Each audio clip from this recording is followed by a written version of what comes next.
அந்த பையன் புல்லட்ல போனா கையை வெட்டாங்க. அவன் ரொம்ப கிளியரா சொல்ல, பாதிக்கப்பட்டவனுடைய குரல் வந்து ரொம்ப கிளியரா இருக்குது, ஓப்பனா இருக்கு. நான் வந்து பைக் ஓட்டுனதான் அவங்களுக்கு பிரச்சனை, அதனால தான் கையை வெட்டாங்கன்னு சொல்லிட்டு. ஆனா காவல்துறை சொல்லுது அவன் வந்து பட்டப்பேர் வச்சு கூப்பிட்டா அதனால வெட்டான், பட்டப்பேர் வச்சு கூப்பிட்டதுனால அவன் கையை வெட்டான். சரி, அதுல என்ன இப்போ? சோ பட்டப்பேர் வச்சு கூப்பிட்டதால ஏன் கையை வெட்டுறான்? அப்ப அந்த அளவுக்கு அவன் சமூகத்தில் வந்து ஈஸியா வெட்டுற அளவுக்கு அவனுடைய நெருக்கடி என்னவா இருக்கு? அவனுக்கு பின்னாடி என்ன இருக்கு? நீ கண்டுபிடி, நீ சொல்லு. அப்ப கையை வெட்டுறது உனக்கு பிரச்சனையா இல்லையா? ஜாதியில வெட்டான் தான் பிரச்சனையா? அப்ப இதுல ரெண்டு பார்வைகள் இருக்குல்ல. அந்த ரெண்டு பார்வையின்படி பார்த்தாலுமே அது மிகப்பெரிய குற்றம் தானே.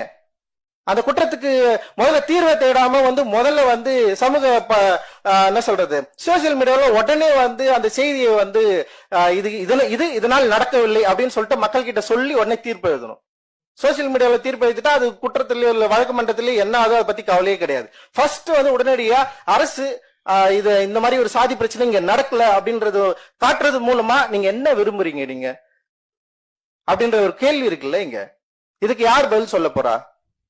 இந்த பதிலை கோருவது எங்களுடைய அடிப்படை நியாயம், எங்களுடைய உரிமை. இது பாதிக்கப்பட்டவங்க கிட்ட போய் நம்ம வந்து பேச முடியுமா? இதேதான் வேங்கவேலியும் நடந்தது. எல்லா பிரச்சனைகளும் இதுதான் நடக்குது. சரி, வேங்கவேல் பிரச்சனை பயங்கரமா ஒரு ரொம்ப மோசமான பிரச்சனையா போயிட்டு இருக்கு. அப்படி இருக்கிறப்போ நடுவர் மன்றத்துக்கு போயிடுச்சு.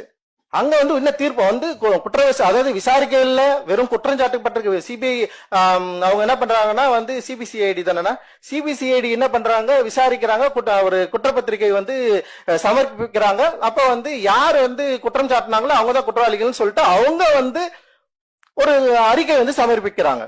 ஆனால் அதுக்குள்ள என்ன நடக்குதுன்னா சோசியல் மீடியாவில் அந்த நியூஸ் எல்லாத்தையும் ஸ்ப்ரெட் பண்றது, அவங்க வந்து பேசுற வீடியோக்களை லீக் பண்றது, அதை பண்றது எல்லாத்தையும் பண்ணி விட்டு இப்ப வந்து அவங்க தான் வந்து யாரு வந்து குற்றம் சாட்டினார்களோ அவர்கள் தான் வந்து குற்றவாளிகள் அப்படின்ற ஒரு தீர்ப்பை மக்களை எழுத வைக்கிறதுக்கு ஒரு யோசனை இருக்குல்ல.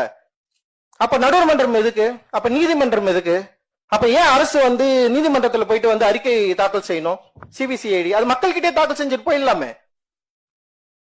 அப்போ வந்து நீதிமன்றத்தில் ஒரு தீர்ப்பு வரும் வரை குற்றம் அதாவது விசாரிக்கும் வரை இவங்களால காத்துட்டு இருக்க முடியாது. உடனே வந்து தீர்ப்பு எழுதி முடிச்சிடணும். தலித்துகள் தான் இங்க குற்றவாளிகள், வன்கொடுமை சட்டத்தை இவர்கள் தவறாக பயன்படுத்துகிறார்கள்.